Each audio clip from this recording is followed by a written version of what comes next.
This is a DX7 Mark II. It's a DX7 Mark II that is on my workbench. But why?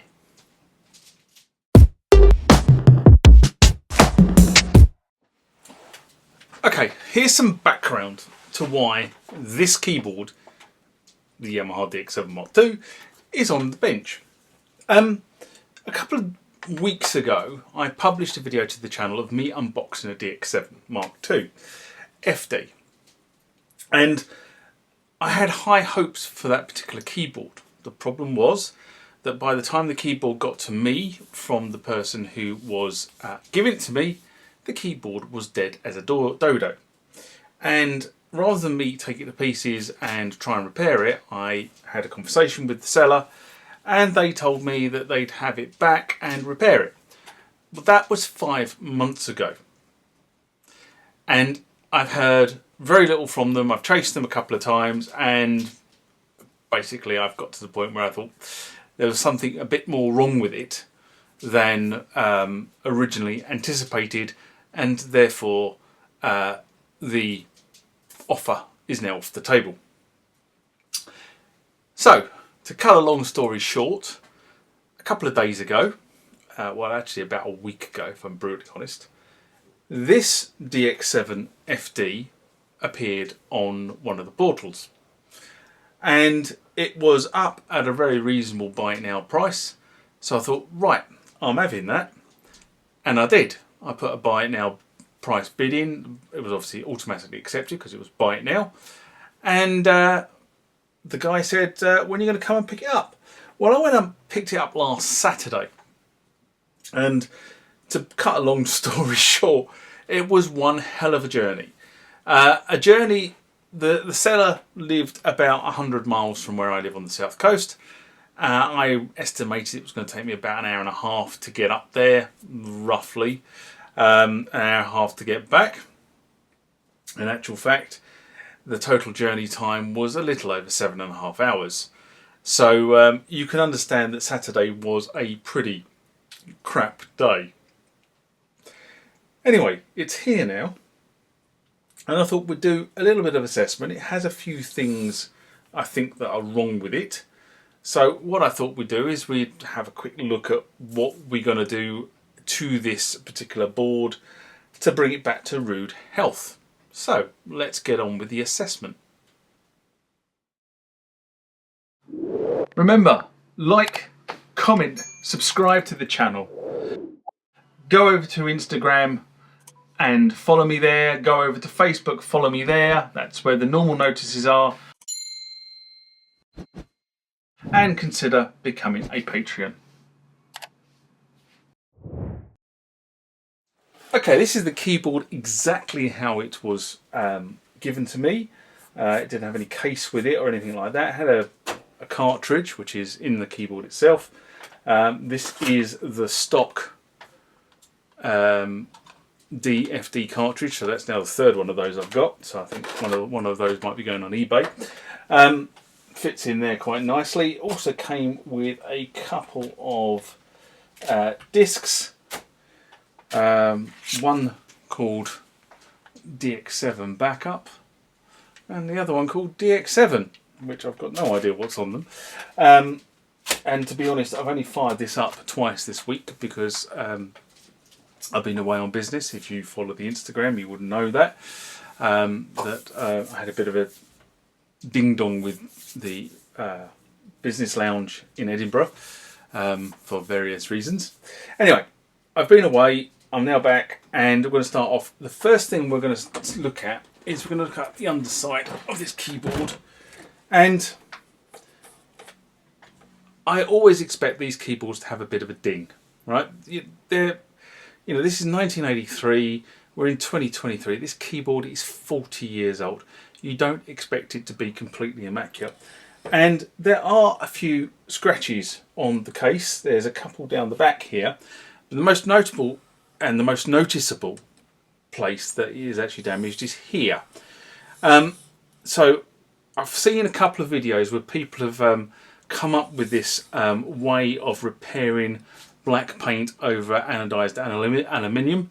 So I think there's a couple of places that can't be seen at the back here. I would try, I think, one of those methods, or maybe many of those methods on these dings that you can't see.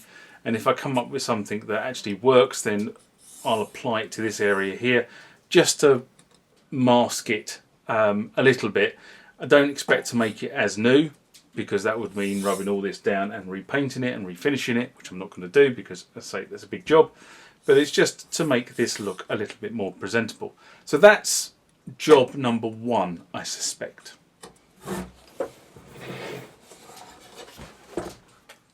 So, job number two. The seller was very open with me when he sold this to say that there was a problem with this key at this end of the keyboard.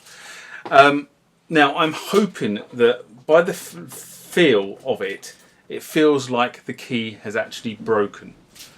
So what do I mean by broken? I mean it's either broken out of the locking piece that's up here, or it's broken under here. Whichever way it looks, the spring is not attached and it is completely loose, and I did a test on it and it's not making any noise when you press it down, which probably means that the contact is now out of alignment. So that's the next job, is what do I do with this particular key? It's going to be a new key, I'm pretty sure of that, so I've got to go and source one of those before we can do that particular job. Okay, for this next bit I've obviously got the cans on so I can listen to what's going on the keyboard. But we're going to switch it on. Always a good sign, it switches on and it comes up to an internal bank. Now, the other thing the seller said is that these keys up here, this top octave, which is currently covered by this cable, let's just get it out of the way, weren't working correctly.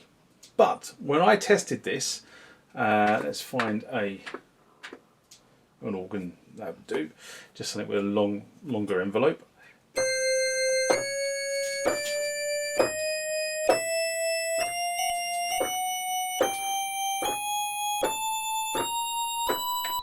Obviously that top key doesn't work, but that seems to be working fine. I don't know whether that is an issue or not. I've tried it in the week on a couple of different.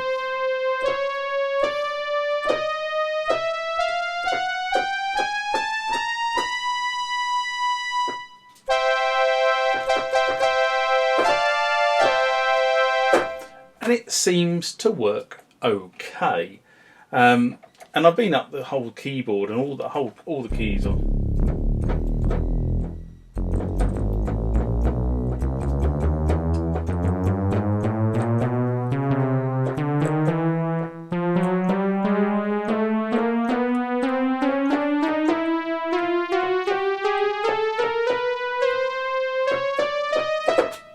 Seems to work fine. So from that perspective, I'm inclined to say I don't know whether that's an issue, but we'll mark that down as issue number 3. Right, for some reason, unknowns to me, this camera up here keeps moving. And despite the fact I keep tightening the nut, it still keeps moving. So I'm not quite sure what it's doing, but it's really beginning to get on my what's-its. Anyway, I've gone through and tested the operators on here.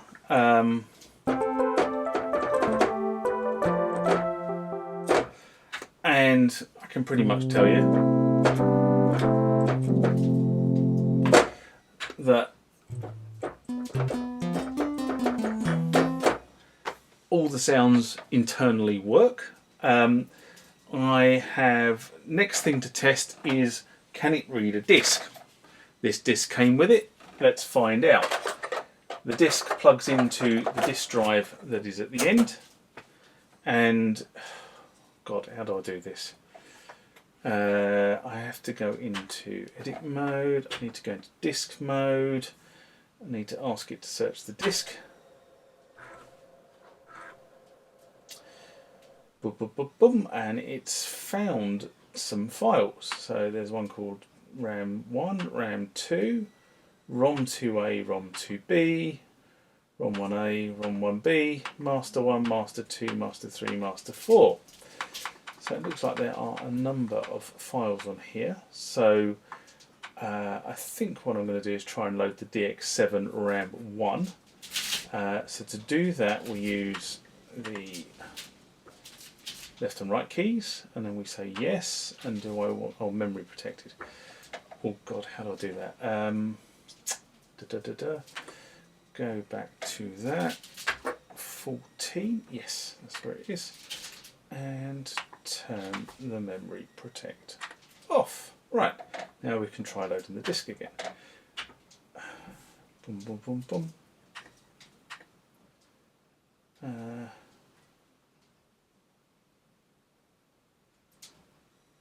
Nope. Nope. Nope.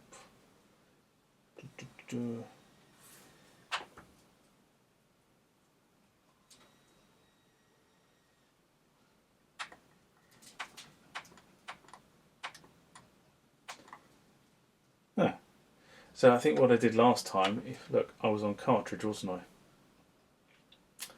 That explains why. So I need to go back to disk. I've got to be honest and say I haven't had a DX7 FD, so I'm kind of working my way through the operating system at the moment and how the whole disk works. The cartridge stuff I understand, but the disk is something a little bit different. So if we now go back over to load, and I'm going to load this particular file with system, so I say no, I say yes, and it starts loading. Right, so proof in the pudding. Let's see.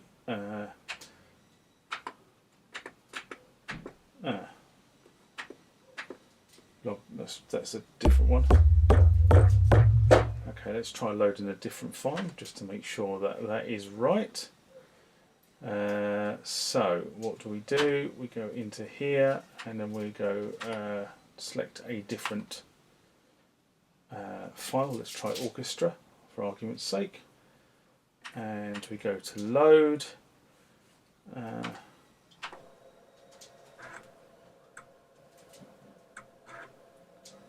Right, that is loaded. So we now go back to play. Got some different sounds. So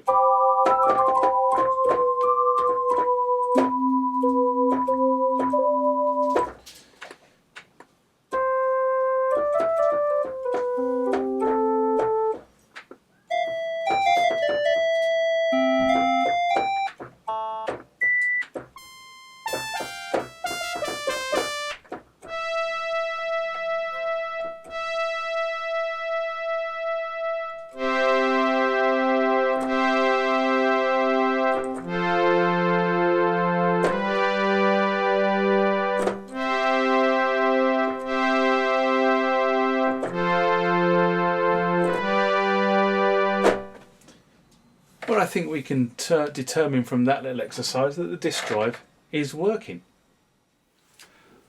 So we've established that the disk drive is healthy. I can tell you the cartridge is also healthy.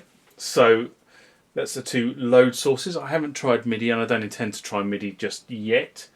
I've tried the pitch bend and I've tried the modulation. They all seem to work. The only thing I have found on the keyboard itself is this number 1 key, which either doubles as 1 or 33, depending on whether you've got that button depressed or not. Now that 1 key seems to be a little bit sticky, but I've got to be honest, today it's not sticky. So when I had this up earlier in the week, I was finding that I was having to press that multiple times to get it to work. And now it's on camera, it's working fine every single time I press it. That's just called sod's law. But I am gonna, what I think I'll do is I'll just have a look at the tact switches that sit underneath this row of buttons, and maybe I'll replace those tact switches. But they seem to be, all the other buttons seem to be fairly okay. None of the other buttons seem to stick at all. It says that 57 is, there's 57. 57 is a little bit sticky. So that's 57 or 25. Okay, well, we'll have a look at that. But other than that, I think this keyboard is in fairly good condition. So it looks like it's just 4 issues that we need to do. So the other thing I will do, I say we will do, you guys following the channel, this camera is driving me nuts because it won't stay in position. But the other thing that I'm going to do is I'm going to do a battery replacement when I get inside, and I'm going to put a CR2032 battery in with a battery holder. I'm going to do the job properly this time as opposed to what I did on my other DX7 MkII. And in actual fact, I actually may go and get the other DX7 MkII from storage tomorrow. And while I've got one open, I might actually do the battery on both of them at the same time. Just saves a little bit of time. But other than that, this DX7 MkII seems to be in rude health. I'm quite impressed with that. I think that actually, to be honest, is an absolute bargain. The other thing the guy did tell me about this particular key at the end is that key will play as with the extended octave if I use MIDI. Now again, I have just said I'm not tested MIDI, I'm not going to test MIDI, but I did test MIDI actually when I was picking this up. So he had a MIDI keyboard plugged into this and I was able to test this top octave, which he said had a problem. There you go, DX7 MkII FD. And yes, I'm rather stoked that I've managed to acquire one of these after, I suppose, 10 years of seriously searching for it. And on that note, you know what, it's live long and prosper, and I'll see you next time. Bye bye.